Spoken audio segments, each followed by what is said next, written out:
ಮರೆಯಾದರೂ ಮರೆತೋದರು ಮತ್ತೆ ಬರುವೆ ಮತ್ತು ತರುವೆ ಕೊರಳನ್ಸಿಗೆ ಕತೆ ಹೇಳಲು ಮುತ್ತುಗಳನೆ ಮುಂದೆ ಬಿಡುವೆ ಮಧುರ ಮೆಲ್ಲು ಸಿರಸವಿನಾದ ಅದು ಮಿತಿಯ ಮೀರೆ ಅಪರಾಧ.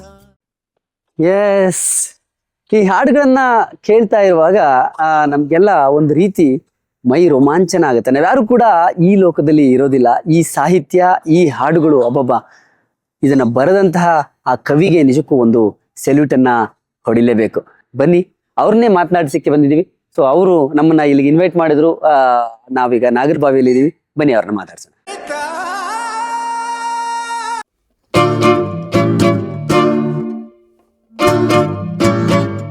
ನಮಸ್ತೆ ಸರ್, ಹೇಗಿದ್ದೀರಿ? ಆರಾಮ್ ಸರ್, ನೀವು? ನಾನು ಚೆನ್ನಾಗಿದ್ದೀನಿ. ತುಂಬಾ ಖುಷಿ ಆಯ್ತು ನಿಮ್ಮನ್ನ ಭೇಟಿ ಮಾಡಿ. Sir, thank you sir. Yes, so Pramod Maravanthe ಅವರ ಹೆಸರು ಕೂಡ ಅಷ್ಟೇ ಒಂದು ರೀತಿ ಕಾವ್ಯಾತ್ಮಕವಾಗಿದೆ. ಎಸ್, ಮರವಂತೆ ಅನ್ನೋದು ಒಂದು ಊರು, ಒಂದು ಹಳ್ಳಿ. ನಿಮ್ಗೆಲ್ರಿಗೂ ಗೊತ್ತು, ಬಹಳಷ್ಟು ಜನ ಮರವಂತೆ ಬೀಚ್ಗೆ ಹೋಗಿರ್ತಾರೆ. ಬಹು ಬೇಡಿಕೆಯಲ್ಲಿರುವಂತಹ ಗೀತ ಸಾಹಿತಿ. ನನಗೆ ಅನಿಸಿರೋ ಮಟ್ಟಿಗೆ ಹೇಳೋದಾದ್ರೆ ಇವತ್ತಿನ ಕಾಲದ ಕೆ ಕಲ್ಯಾಣ್ ಅಂತ ನಾನು ಹೇಳ್ತೀನಿ.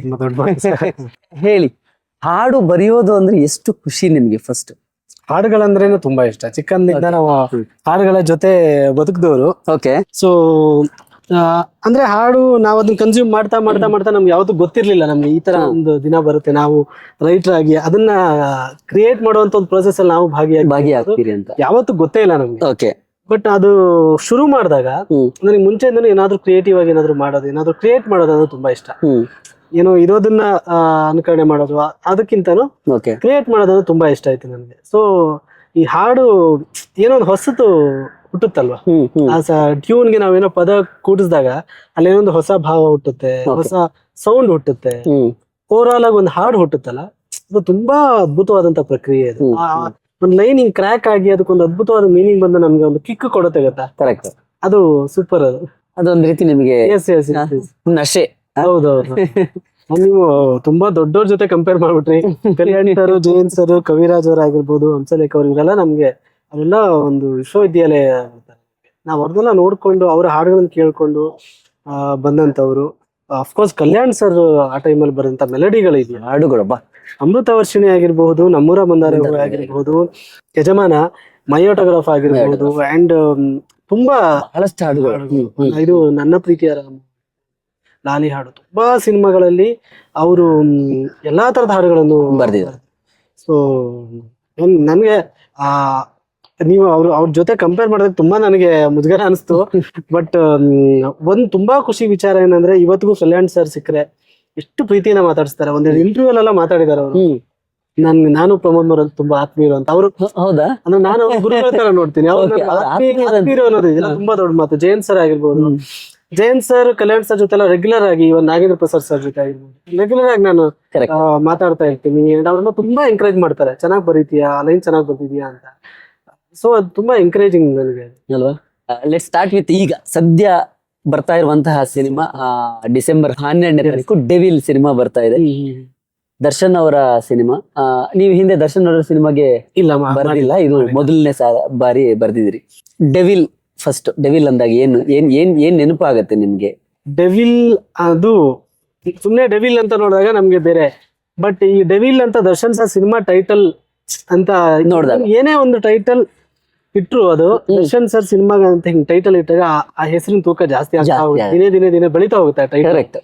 ಸೊ ಆ ತರ ಡೆವಿಲ್ ಇವತ್ತೊಂದು ದೈತ್ಯಾಕಾರವಾಗಿ ಬೆಳೆದಿದೆ. ಅದು ಸಿನಿಮಾ ಹತ್ತತ್ರ ಬಂದಂಗು ಡಿಸೆಂಬರ್ ಹೊತ್ತಿಗೆಲ್ಲ ಅದು ದೊಡ್ಡ ಸಂಭ್ರಮ ಆಗಿ ಬದಲಾಗುತ್ತೆ. ಕರೆಕ್ಟ್.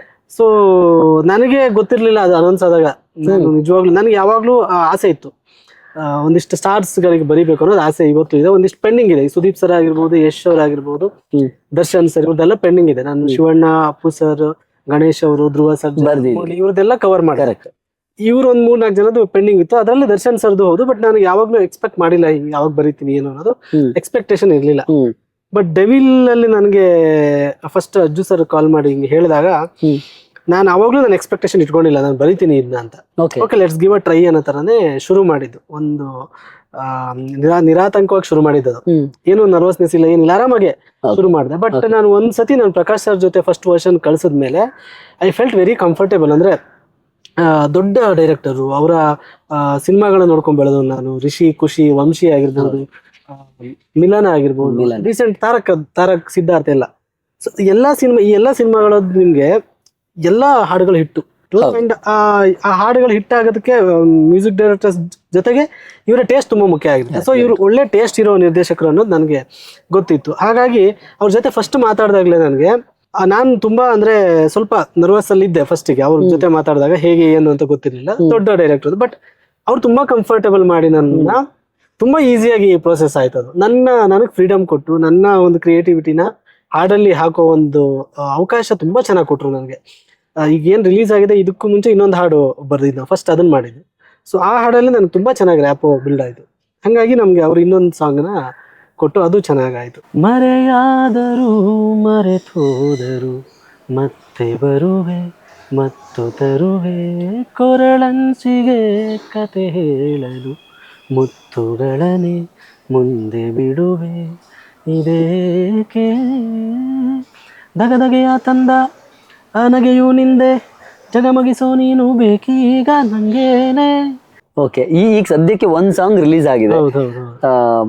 ತುಂಬಾ ಚೆನ್ನಾಗಿ ಅದು ಪಿಕ್ಚರೈಸ್ ಕೂಡ ಹಂಗೆ ಮಾಡಿದ್ದಾರೆ. ಅಂದ್ರೆ ನಿಮ್ಮ ಸಾಹಿತ್ಯ ಇರಬಹುದು, ಅಜನೀಶ್ ಲೋಕನಾಥ್ ಅವರ ಟ್ಯೂನ್ ಇರಬಹುದು, ಬಟ್ ಅದನ್ನ ಅದ್ರ ಜೊತೆಯಲ್ಲಿ ಪಿಕ್ಚರೈಸ್ ರೀತಿ ತುಂಬಾ ಚೆನ್ನಾಗಿ ಒಂದು ರೊಮ್ಯಾಂಟಿಕ್ ಹಾಡು ತುಂಬಾ ಚೆನ್ನಾಗಿ ಕಾಣ್ತಾರೆ ಅಲ್ವಾ. ಬಹಳ ವರ್ಷ ಆದ್ಮೇಲೆ ದರ್ಶನ್ ಸರ್ ಸ್ಕ್ರೀನ್ ಮೇಲೆ ಅಷ್ಟು ಚೆನ್ನಾಗಿ ಕಾಣಿಸ್ತಿದ್ದಾರೆ ಅಂತ ಅನ್ಸುತ್ತೆ. ರಚನಾ ಅವ್ರು ತುಂಬಾ ಚೆನ್ನಾಗಿ ಮ್ಯಾಚ್ ಮಾಡಿದ್ದಾರೆ. ನಿಮ್ಗೆ Darshan sir is a very big legend. ಅವರು ಅಷ್ಟು ಚೆನ್ನಾಗಿ ಕಾಣಿಸ್ತಾರೆ. ಅವ್ರ ಜೊತೆಗೆ ಮ್ಯಾಚ್ ಮಾಡೋದು ರಚನಾ ಅವರು. ಅದು ವೆರಿ ಫಸ್ಟ್ ಸಿನಿಮಾ ಕನ್ನಡ ಅಲ್ವಾ. ಕೊರಿಯೋಗ್ರಫಿ ಬಗ್ಗೆ ಹೇಳ್ಬೇಕು, ಸಂತು ಮಾಸ್ಟರ್ ಮಾಡಿರೋದು. ಹೌದು.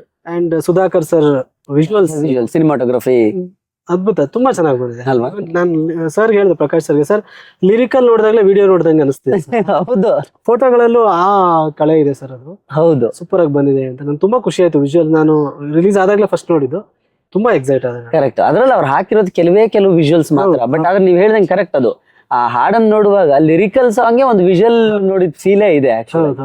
ಹೇಗೆ ಹುಟ್ಟಿದ್ದು ಒಂದು ಹಾಡು? ನೀವ್ ಈ ತರ ಒಂದು ಹಾಡನ್ನ ಬರೆಯುವಾಗ ಒಬ್ಬ ನಿರ್ದೇಶಕ ಅವನ ಕಲ್ಪನೆಯಲ್ಲಿ ಏನೋ ಒಂದಷ್ಟು ಇಟ್ಕೊಂಡು ಒಂದನ್ನ ಹೇಳಿದಾಗ ಒಂದು ಥಾಟ್ ಅನ್ನು ನಿಮಗೆ ಪಾಸ್ ಮಾಡಿರ್ತಾರೆ.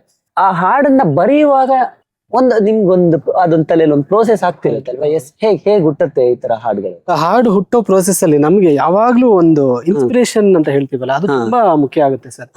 ಸೊ ನನಗೆ ಡೈರೆಕ್ಟರ್ ಏನು ಇನ್ಪುಟ್ಸ್ ಕೊಡ್ತಾರಲ್ವಾ, ಏನ್ ಫೀಡ್ ಮಾಡ್ತಾರೆ ನಮ್ಗೆ, ಸಿಚುವೇಶನ್ ಆಗಿರ್ಬೋದು, ಹಾಡ್ ಹೆಂಗ್ ಬೇಕು ಅನ್ನೋದು ಒಂದು ಫೀಡ್ ಕೊಡ್ತಾರಲ್ಲ, ಅದು ತುಂಬಾ ತಲೆಯಲ್ಲಿ ಓಡ್ತಾ ಇರುತ್ತೆ ನನಗೆ. ಈಗ ಡೈರೆಕ್ಟರ್ ಸುಮ್ನೆ ಬಂದು ಇದೊಂದು ಲವ್ ಸಾಂಗ್ ಸರ್ ಬರೀರಿ ಅಂದ್ರೆ, ನನ್ಗೆ ಲವ್ ಅಲ್ಲಿ ಬೇರೆ ಬೇರೆ ತರ ಇದೆ, ನನ್ಗೆ ಏನೋ ಇನ್ಸ್ಪೈರ್ ಮಾಡ್ಬೇಕು. ನನಗಂತಲ್ಲ, ಬಹುಶಃ ಎಲ್ಲಾ ರೈಟರ್ಸ್ ಆಗಿರ್ಬೋದು, ಮ್ಯೂಸಿಕ್ ಡೈರೆಕ್ಟರ್ಸ್ಗೆ ಅದು ಇದೇ ಇರುತ್ತೆ. ಕರೆಕ್ಟ್.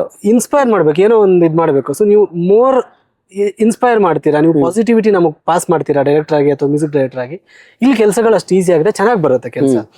ಸೊ ಅದು ನಾನು ಯಾವಾಗ್ಲೂ ಎದುರು ನೋಡ್ತಾ ಇರ್ತೀನಿ. ಅಂದ್ರೆ ನಿರ್ದೇಶಕ ಬಂದಾಗ ಅವ್ರ ಕಣ್ಣಲ್ಲಿ ಆಗಿರ್ಬಹುದು, ಅವ್ರು ಹೇಳೋ ರೀತಿ ಆಗಿರ್ಬಹುದು, ಎಲ್ಲದೂ ನನಗೆ ತುಂಬಾ ಇಂಪ್ಯಾಕ್ಟ್ ಆಗುತ್ತೆ. ರೈಟರ್ ನಾನು ಟ್ಯೂನ್ ಕೂತಾಗ ತುಂಬಾ ಇಂಪ್ಯಾಕ್ಟ್ ಆಗುತ್ತೆ. ಅದರಿಂದಾನೇ ಆಚೆ ಬರೋದು. ಸೊ ಅದು ಬಿಟ್ಟು ನಾವು ಒಂದಿಷ್ಟು ಓದಿರ್ತೀವಿ, ಹಾಡುಗಳನ್ನು ಕೇಳಿರ್ತೀವಿ, ಒಂದು ಸೌಂಡ್ ಸೆನ್ಸ್ ಅಂತ ಇರುತ್ತೆ, ಒಂದು ಮ್ಯೂಸಿಕಲ್ ಸೆನ್ಸ್ ಅಂತ ಇರುತ್ತೆ, ಲೈಫ್ ನೋಡಿರ್ತೀವಿ, ಅಬ್ಸರ್ವ್ ಮಾಡಿರ್ತೀವಿ, ಅಂಡ್ ಒಂದಿಷ್ಟು ಕಲ್ತಿರ್ತೀವಿ. ನಮ್ಮ ಹಿಂದಿನ ಪೀಳಿಗೆಯ ಬರಹಗಾರರಿಂದೆಲ್ಲ ಒಂದಿಷ್ಟು ಕಲ್ತಿರ್ತೀವಿ.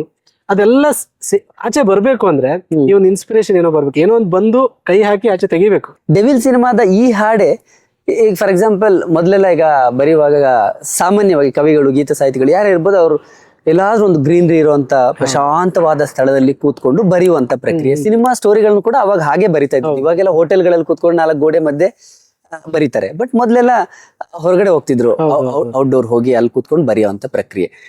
ನೀವು ಹಾಡನ್ನ ಬರೆಯೋದು ಹೇಗೆ?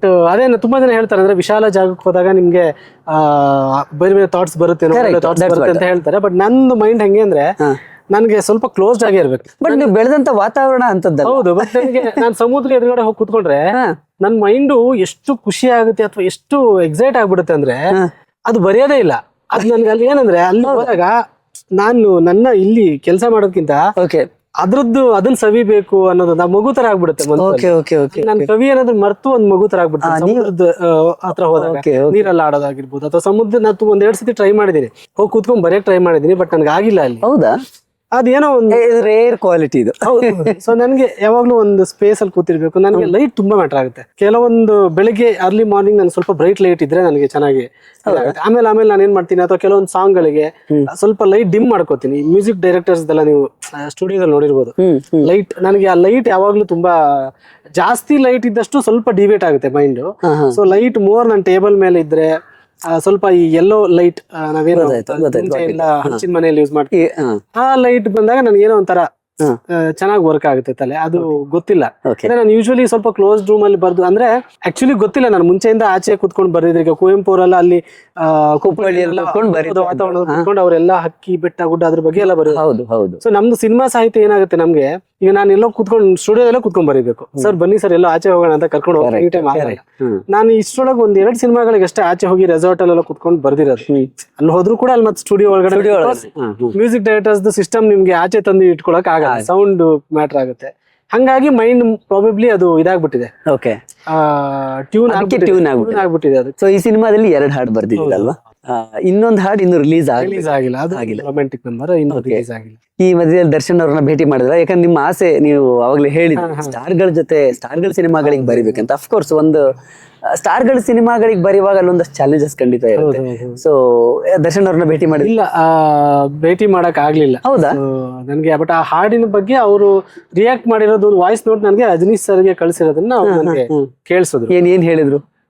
ಇದೇ ಸಾಂಗ್ ಶೂಟ್ ಹೋಗಕ್ಕಿಂತ ಮುಂಚೆ ಕಳಿಸಿದ್ದು. ಅಜನೀಶ್ ಅವರೇ ತುಂಬಾ ಚೆನ್ನಾಗಿ ಮಾಡಿರ, ಮ್ಯೂಸಿಕ್ ಎಲ್ಲ ತುಂಬಾ ಚೆನ್ನಾಗಿದೆ, ಹಾಡು ನನ್ಗೆ ತುಂಬಾ ಇಷ್ಟ ಆಯ್ತು ಅಂತ ಕಳಿಸಿದ್ರು. ನನ್ಗೆ ತುಂಬಾ ಖುಷಿ ಆಯ್ತು, ಒಂದು ಕಾಂಪ್ಲಿಮೆಂಟ್ ಬಂದಿದೆ ಅವರಿಂದ. ನನಗೆ ಪ್ರಮೋದ್ ಮರವಂತೆ ಅಂದಾಗ ಬಹಳಷ್ಟು ಹಾಡುಗಳನ್ನ ಬರ್ದಿದ್ದೀರ. ನನಗೆ ಅಂದ್ರೆ ಎಲ್ಲಾ ಹಾಡುಗಳನ್ನು ಇಲ್ಲಿ ಮೆಲುಕು ಹಾಕೋದು ಕಷ್ಟ. ತಕ್ಷಣಕ್ಕೆ ನಮಗೆ ನೆನಪು ಅಂತ ಬರೋದು, ಇವತ್ತಿಗೆ ನೆನಪು ಅಂತ ಬರೋದು ಕಾಂತಾರ. ಸೊ ಅದರಲ್ಲಿ ಒಂದು ಮದನ ಮನಮೋಹಿನಿ, ಅದ್ ನಮ್ದು ಮುಂಚೆ ಈಗ ಸಿಂಗಾರ ಸಿರಿಯಿಂದ ಶುರುವಾದಂತ ಒಂದು ಕರೆಕ್ಟ್ ರ್ಯಾಪ್ ಒಂದ್ ಹಾಡು ಬರ್ದಿದೆ.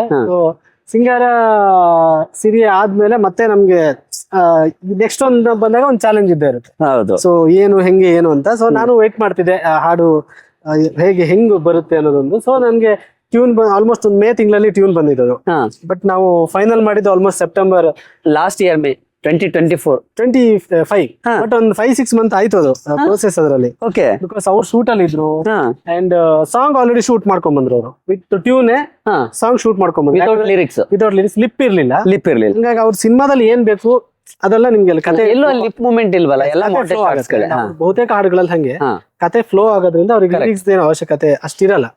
ಸೊ ನಾವು ಅದನ್ನ ಪಿಕ್ಚರೈಸೇಷನ್ ಏನಿದೆ ಅದನ್ನ ನೋಡ್ಬಿಟ್ಟೆ ಬರ್ದಿರೋದು. ಸೊ ಹಂಗಾಗಿ ಹಾಡು ಬರೆಯೋದಕ್ಕೆ ಪಿಕ್ಚರೈಸೇಷನ್ ತುಂಬಾ ಹೆಲ್ಪ್ ಮಾಡಿದೆ, ತುಂಬಾ ಇನ್ಸ್ಪೈರ್ ಮಾಡಿದೆ. ನಾವು ಹೇಳಿದ್ನಲ್ಲ ನಮ್ಗೆ ಇನ್ಸ್ಪೈರ್ ಮಾಡ್ಬೇಕು ಅಂತ.